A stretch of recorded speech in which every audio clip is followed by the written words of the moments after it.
Hi everyone, welcome to my channel DMCT mathematics. आज हम लोग मैथ के इस लेक्चर में देखेंगे। टॉपिक है मैट्रिक्स, जो कि डिप्लोमा सेकेंड ईयर मैथ जो मैकेनिकल और इलेक्ट्रिकल के लिए है, तो ये इनके सिलेबस के लिए ये चैप्टर रहेगा। तो अब हम बात करते हैं कि मैट्रिक्स। अब मैट्रिक्स होता क्या है? तो मैट्रिक्स को हमें डिफाइन कर सकते हैं कि यह एक डिफरेंट टाइप के नंबर का अरेंजमेंट होता है, जो कि रो और कॉलम के अकॉर्डिंग होता है। अब बात आती है कि रो किसको कहेंगे और कॉलम किसको कहेंगे। तो रो का हुआ मीनिंग ए सिंपली हॉरिजेंटल लाइन, ठीक है। जैसे हम कोई नंबर को 1 2 3 ऐसे हॉरिजेंटली हम इंडिकेट करेंगे, रिप्रेजेंट करेंगे, तो हुआ रो में हम इसको रिप्रेजेंट करें किए, इसको हम ये बोलेंगे। और इसी नंबर को यदि हम ऐसे लिख ले 1 2 3, दैट मीन्स ये क्या हुआ, एक कॉलम वाइज इसका रिप्रेजेंटेशन हुआ, और ये पक्का हुआ ये रो वाइज हुआ। आ रहा समझ में? तो अब हम मैट्रिक्स की बात कर रहे हैं, तो मैट्रिक्स में क्या होगा, तो यहाँ पर 1 2 3 कुछ भी नंबर ले सकते हैं हम, 4 5 6। क्लियर है? तो ये हुआ हमारा इसमें कितने रो हैं, काउंट करिए। ये हमारा रो फर्स्ट हुआ और ये हुआ रो सेकेंड। क्लियर है? दो ठो रो है, यानी दो ठो हॉरिजॉन्टल स्ट्रिप्ड, ऐसे चेक कर सकते हैं। एक लाइन इसको कवर कर लेगा, एक लाइन इसको कवर कर लेगा। तो रो कितने हुए? 2। बट कॉलम की यदि हम बात करें 1 2 और 3, दैट मीन्स C1 C2 और C3। दो ठो रो हुए और 3 ठो कॉलम हुए। तो इस मैट्रिक्स को कैसे रिप्रेजेंट करेंगे? 2 क्रॉस 3 से, है ना। जो पहला यहाँ पर लिखा जाता है वो रो को लिखते हैं, और सेकेंड वाला जो होता है वो कॉलम को इंडिकेट करता है। जैसे मैं दूसरा ऑप्शन ले लूँ यहाँ से एग्जाम्पल में 2 3 5 6। अब यदि मैं इसके बारे में बोलूँ कि बताइए कि जो मैट्रिक्स बी है ये कितने क्रॉस कितने का है, तो काउंट कर लेंगे कि इसमें रो कितने हो रहे हैं, 1 और 2, दैट मीन्स दो ठो रो हुए। कॉलम कितने होंगे, 1 और 1 2। ये 2 क्रॉस 2 का मैट्रिक्स हुआ। क्लियर है? मैट्रिक्स 3 क्रॉस 3 का भी हो सकता है, 1 2 3 -1 0 5 3 8 7, कोई भी हम नंबर ले सकते हैं।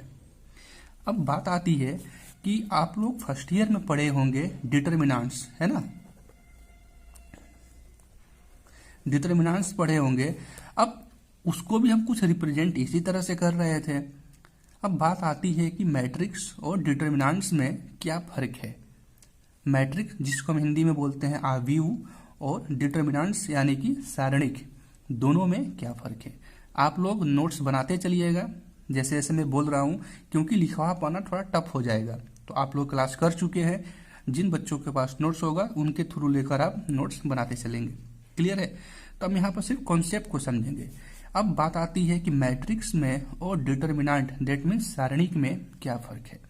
तो सारणी को भी हम लोग ऐसे रिप्रेजेंट करते थे, जैसे हम इसी को ले ले 2 3 5 6, है ना, 2 3 5 और 6। तो हम क्या करते थे, वहां पर इसका मान निकालते थे। कैसे करते थे इसको, एक क्रॉस मल्टीप्लाई किए, इसको ऐसे मल्टीप्लाई किए, दैट मीन्स 2 × 6 -3 × 5 कितना आ जाएगा, 12 - 15 = -3। क्लियर है? तो सारणी को भी ऐसे दिखा रहे हैं, डिटर्मिनेंट को भी ऐसे दिखा रहे हैं, तो फिर फर्क कहाँ पर है, डिफरेंट क्या है दोनों में। तो अब यहाँ पर जब हम दोनों में अंतर को समझेंगे, तो दोनों में डिफरेंस क्या है। यदि हम डिफरेंस की बात करें तो मैट्रिक्स, दैट मीन्स आव्यूह का मान हम नहीं निकाल सकते हैं। यदि दे दूं मैं यहाँ से कि ए इज मैट्रिक्स 2 3 5 6, तो इसको हम ए नहीं लिख सकते हैं, इतना इक्वल टू -3, इसको ऐसे नहीं लिखा जा सकता है। क्लियर हुआ? ये जो कांस्टेंट वैल्यू निकलता है, मान निकलता है, वो सिर्फ किसके लिए निकलता है, डिटर्मिनेंट के लिए निकलता है, सारणिक के लिए निकलता है, ना कि मैट्रिक्स के लिए निकलता है।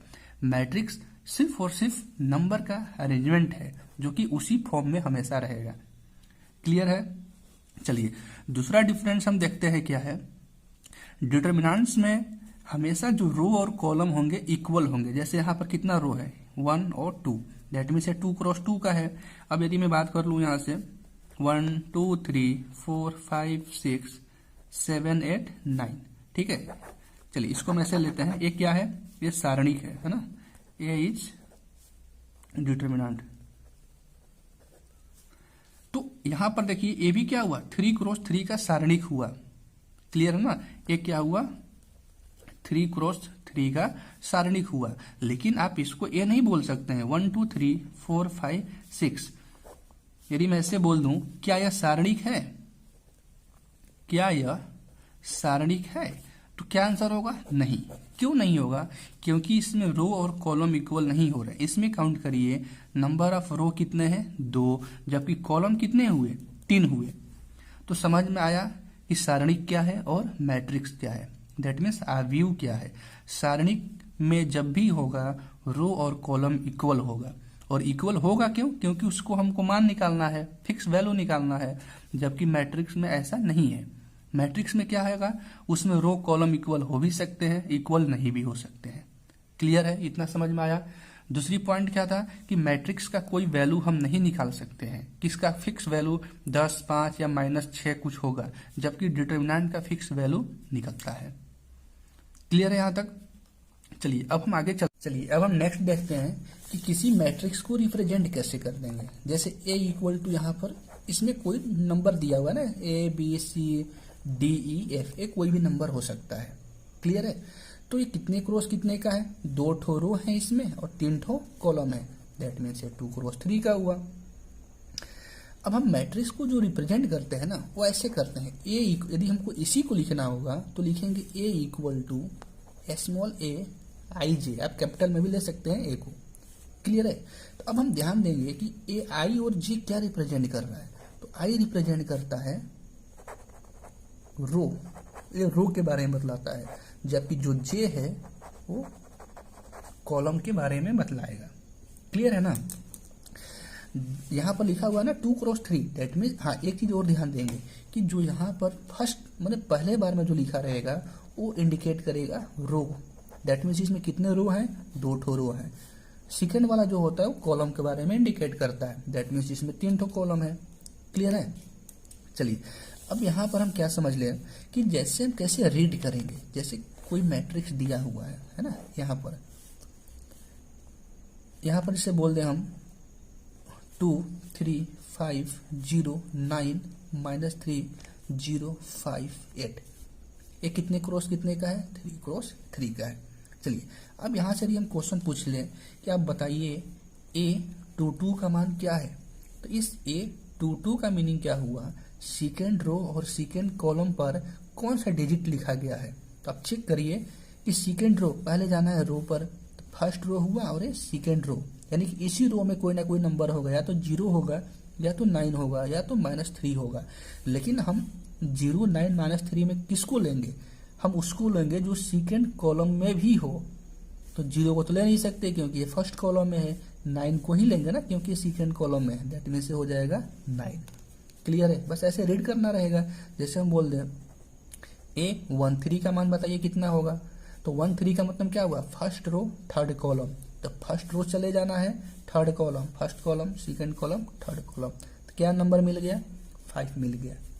ठीक है? तो ऐसे हम इसको रीड करते हैं। जैसे हम रिवर्स में भी क्वेश्चन पूछ सकते हैं कि बताइए ये वाला जो 0 है ये क्या इंडिकेट कर रहा है, ये कहाँ पर है। ये पहले देखेंगे कि ये किस रो में है। ये फर्स्ट रो और ये second row. That means second row में है तो इसको लिखेंगे A2। रो के लिख दिए। कॉलम किस में है? फर्स्ट कॉलम में है ना, ये फर्स्ट कॉलम में है तो A21 हो जाएगा। क्लियर है? जैसे हम इस 3 को लिखना चाहें क्या लिखेंगे? ये किस रो में है? सेकेंड रो में तो है बट किस कॉलम में है? थर्ड वाले कॉलम में है ना, क्योंकि ये तो फर्स्ट कॉलम हो गया। ये हमारा फर्स्ट कॉलम हुआ, ये सेकेंड कॉलम हुआ, ये थर्ड कॉलम हुआ। तो जो -3 है सेकेंड रो में है बट थर्ड कॉलम में है, तो ये हो जाएगा A2 और 3। क्लियर है? चलिए इस 5 को यदि हमको लिखना होगा तो क्या लिखेंगे? ये कहाँ पर है? चेक करते हैं कि ये किस रो में है। First row, second row, third row. Third row में है और सेकेंड कॉलम में है। दैट मीन्स A32 है ना, A32। क्लियर हुआ? दिखा यहाँ पर? तो ऐसे ही हम रीड करेंगे। हमें रीड करने आना चाहिए जो इसमें डिजिट दिए हुए हैं। चलिए अगला टॉपिक है हमारा कि हम कैसे दो मैट्रिक्स को जोड़ेंगे। जैसे हम यहाँ पर दे दें A इक्वल टू 2 3 5 6 और B इक्वल 7 8 3 4 है ना। तो दो मैट्रिक्स को जोड़ने के लिए हम ध्यान रखेंगे कि हमेशा संगत तत्वों के साथ जोड़ा जाता है। संगत तत्व का मतलब क्या हुआ, जैसे यहाँ पर ए क्या है, इसको लिख सकते हैं ना हम ए आई जे, और बी को लिख सकते हैं बी आई जे, है ना। ये 2x2 का भी है, ये भी 2x2 का है। यानी कि जैसे हम बात करें इस दो का संगत तत्व क्या है, इस दो का संगत तत्व 7 हो जाएगा। क्यों? क्योंकि ये फर्स्ट रो फर्स्ट कॉलम का है, ये भी फर्स्ट रो फर्स्ट कॉलम का होना चाहिए। 3 का संगत तत्व क्या होगा, 8 होगा। क्यों? क्योंकि 3 कहाँ पर है location, first row second column में है। तो इसमें भी जो elements first row second column में होगा वो एक दूसरे का संगत तत्व कहलाएगा। क्लियर है ना। चलिए जब इसको हम जोड़ेंगे a प्लस बी करेंगे कितना मिल जाएगा, 2 प्लस 2 किसके साथ ऐड होगा, 7 के साथ में, क्योंकि संगत तत्व 7 है 2 का। 3 को जोड़ेंगे 8 के साथ में, 3 प्लस 8। 5 को जोड़ेंगे 3 के साथ में, 5 प्लस 3। और 6 को जोड़ेंगे 4 के साथ, 6 प्लस 4, 6 प्लस 4। एडजस्ट करिए जरा। 2 ठीक है, 2 को जोड़े 7 के साथ में, 2 प्लस 7 हो गया। 3 को जोड़े 8 के साथ में, 3 प्लस 8 हो गया। 5 को जोड़ेंगे 3 के साथ, 5 प्लस 3। 6 को जोड़ेंगे 4 के साथ में, 6 प्लस 4। कितना हो गया चेक करिए, 7 2 9, 8 3 11, 5 3 8 और 6 4 हो गया 10। आया समझ में। चलिए अब यदि हमें इसी को माइनस करना होता है, a माइनस बी करना होता है, तो क्या करते हैं, इसमें क्या करेंगे, कोई दिक्कत नहीं है, जैसे प्लस की है वैसे माइनस भी करेंगे। इस 2 का संगत तत्व 7 है, तो 2 में से 7 को माइनस करिए, क्योंकि a में से b को माइनस करना है। 3 में से किसको माइनस करेंगे, इस 8 को, 3 माइनस 8 हो जाएगा। 5 में से 3 माइनस होगा, 5 माइनस 3। और 6 में से 4 माइनस होगा, 6 माइनस 4। क्लियर है। तो ये कितना हुआ, 2 माइनस 7 यानी कि -5। 3 माइनस 8 हो जाएगा -5। 5 माइनस 3 हो जाएगा 2। और 6 माइनस 4 हो जाएगा 2। क्लियर है। ध्यान दीजिए, तो यहाँ पर हमें कॉन्सेप्ट क्या सीखने को मिला कि ये 2x2 का मैट्रिक्स है, ये भी 2x2 का है। जब ऐड किए हैं तो अभी भी 2x2 का ही मिल रहा है ना। यहाँ पर भी ये भी 2x2 का ही मिला हमें। बट अब यदि हमें क्वेश्चन ऐसे दे दें, सपोज करिए a का मान दे दें कितना, a का मान दे दें 1 2 3 4 5 0 और b का मान ले ले यहाँ से 1 2 3 4। अब यदि हम बोलें कि आप a प्लस बी करके दिखाइए कितना होगा, तो क्या हम इसे जोड़ सकते हैं, नहीं जोड़ सकते हैं। क्यों? क्योंकि एक का संगत तत्व तो 1 है, 1 को 1 के साथ जोड़ लेंगे, 2 को इस 2 के साथ जोड़ेंगे, बट 3 कहाँ जाएगा, इसके लिए तो कुछ है ही नहीं यहाँ जोड़ने के लिए। ठीक है ना। तो यहाँ पर क्या लिखेंगे, a plus B not possible. आप a प्लस बी भी नहीं कर सकते और a माइनस बी भी नहीं कर सकते। क्यों नहीं कर सकते? क्योंकि 3 का संगत तत्व यहाँ पर है ही नहीं। तो यहाँ से हमको क्या समझ में आया कि a प्लस बी करना हो या a माइनस बी करना हो तो दोनों एक ही ऑर्डर के होने चाहिए, है ना। दोनों के रो और कॉलम इक्वल होने चाहिए। दैट मीन्स हम बोल सकते हैं row and column of both matrix should be same, है ना। दो मैट्रिक्स को जोड़ या घटा तभी सकते हैं जब दोनों में रो और कॉलम क्या हो, इक्वल हो। ठीक, a प्लस बी ऐसे लिखिएगा, a प्लस बी या फिर a minus B is possible when row and column of both matrix be equal.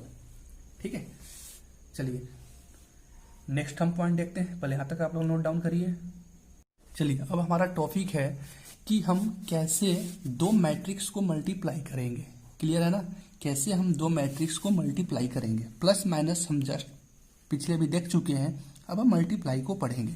चलिए तो हम ले लेते हैं, जैसे ए कोई मैट्रिक्स दिया हुआ है 2 3 4 5 और बी एक दूसरा मैट्रिक्स दिया हुआ है, कुछ भी ले लेते हैं 1 0 2 3, कुछ भी ले लो नंबर, कोई प्रॉब्लम इससे नहीं है। चलिए अब हमें करना क्या है, यहाँ पर इसको मल्टीप्लाई करना है, a इंटू बी करना है। तो पहले हम इसको देख लेंगे कि कौन से ऑर्डर का ये मैट्रिक्स है। तो ए में कितने रो हुए, 2, दैट मीन्स ये 2 क्रॉस 2 का हुआ। इसमें कितने रो हैं, 2 ठो रो है, और कॉलम भी कितने हैं, इसमें 2 कॉलम है।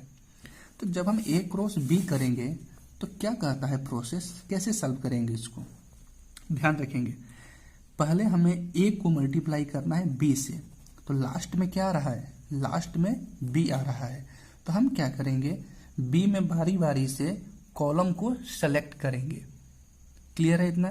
तो जैसे हमने क्या किया, बी में फर्स्ट कॉलम को सिलेक्ट कर लिया, तो अब इस कॉलम का मल्टीप्लाई इन चारों डिजिट के साथ होगा बारी बारी से, फिर हम आ जाएंगे सेकेंड कॉलम के पास।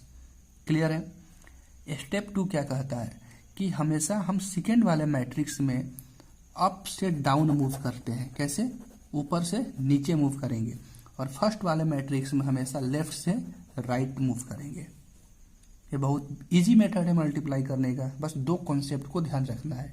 कॉन्सेप्ट फर्स्ट क्या है कि मैट्रिक्स ए में हम लेफ्ट से राइट मूव करेंगे, जबकि मैट्रिक्स बी में हम अप से डाउन मूव करेंगे। क्लियर हुआ। तो अब यहाँ पर क्या हो जाएगा, ये अप से डाउन जब यहाँ पर हम मूव कर रहे हैं, तो अब हमने यहाँ पर फर्स्ट कॉलम को सिलेक्ट कर लिया। तो अब ध्यान से देखिए कैसे मल्टीप्लाई होगा। ये जो 2 है सबसे पहले मल्टीप्लाई होगा 1 के साथ में, डेट मीन्स ये हो जाएगा 2 इंटू 1। क्लियर है ना।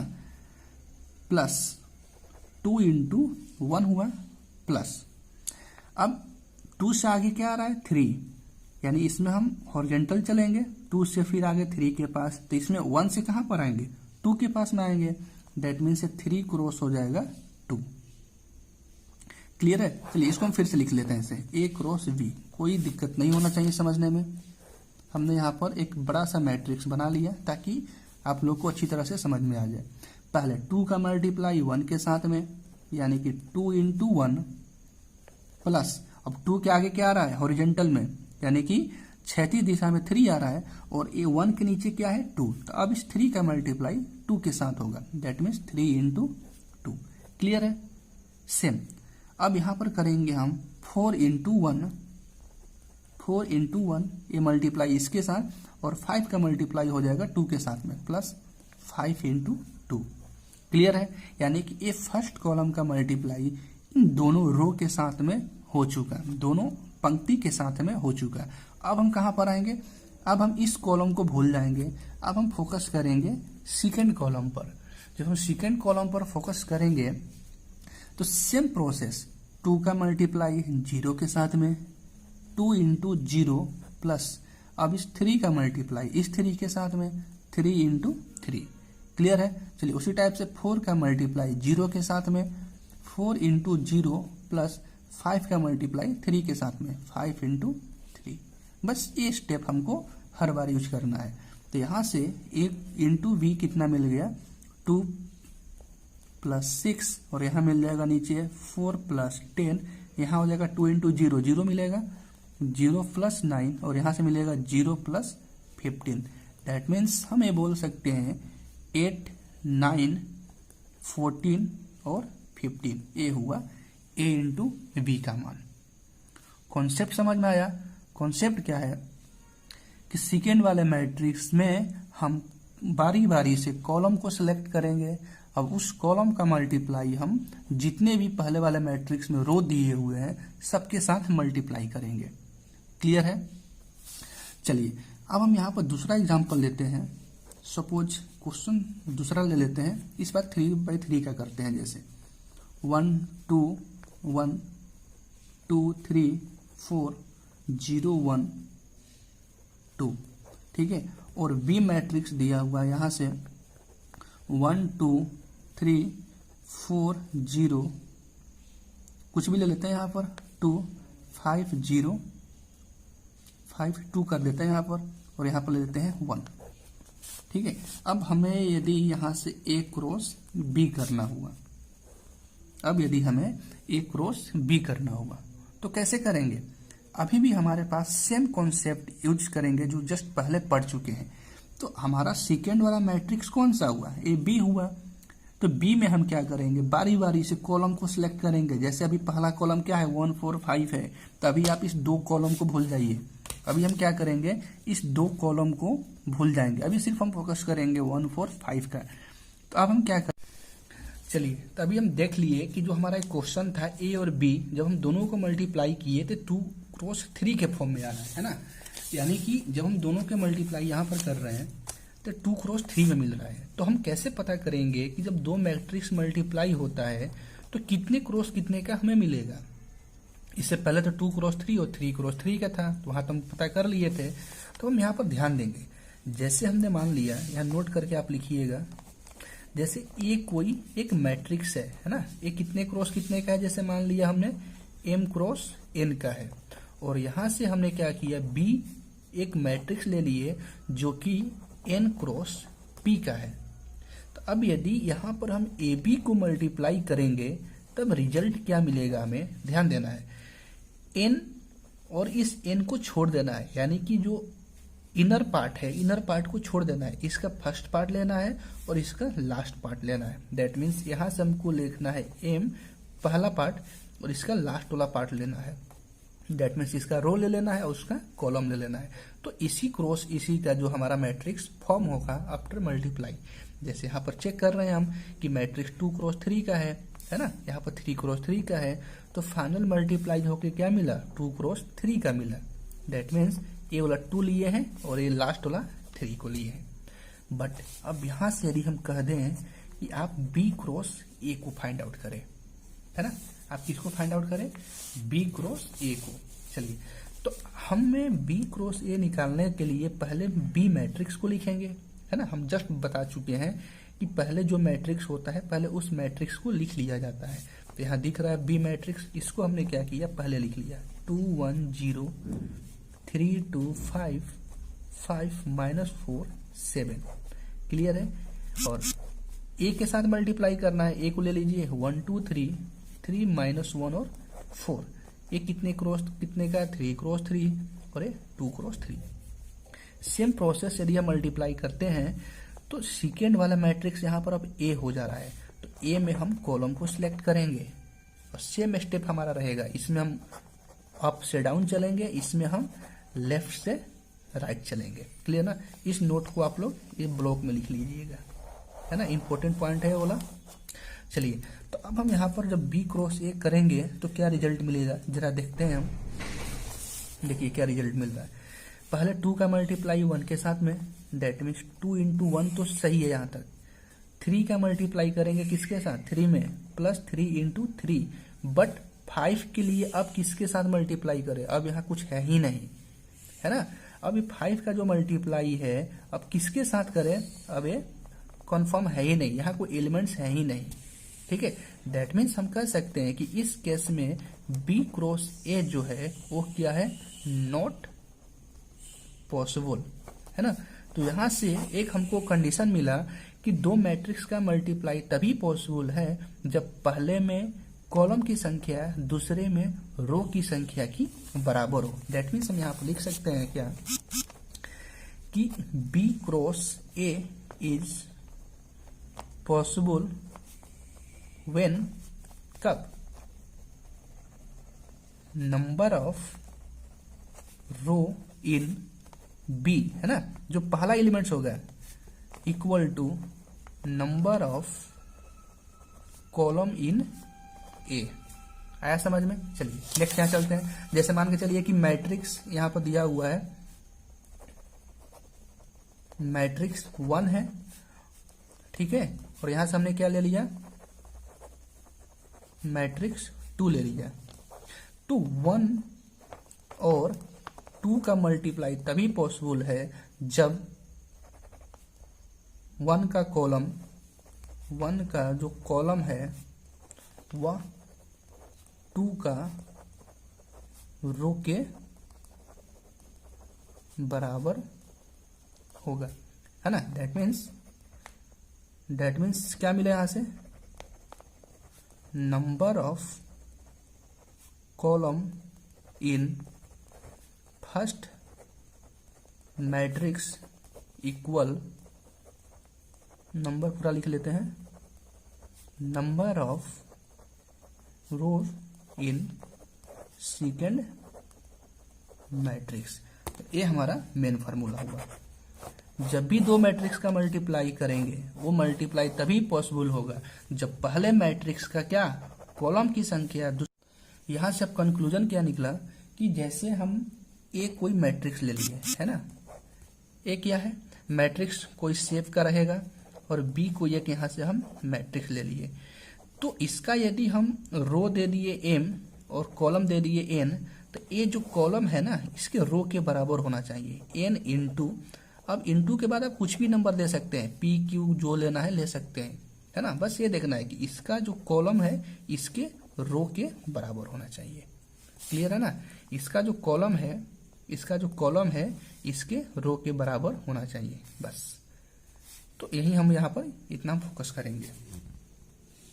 चलिए, तो फिर हम यहाँ तक समझ चुके हैं और बाकी का जो आगे का जो टॉपिक है वो नेक्स्ट क्लास में देखेंगे। तब तक आप लोग प्लस माइनस और मल्टीप्लाई को रिवीजन करिएगा। नेक्स्ट क्लास में हम देखेंगे कैसे हम इनवर्स मैट्रिक्स फाइंड आउट करेंगे और कैसे हम ट्रिंगुलर मैट्रिक्स को फॉर्म करेंगे। क्लियर है ना। चलिए, ओके, बाय।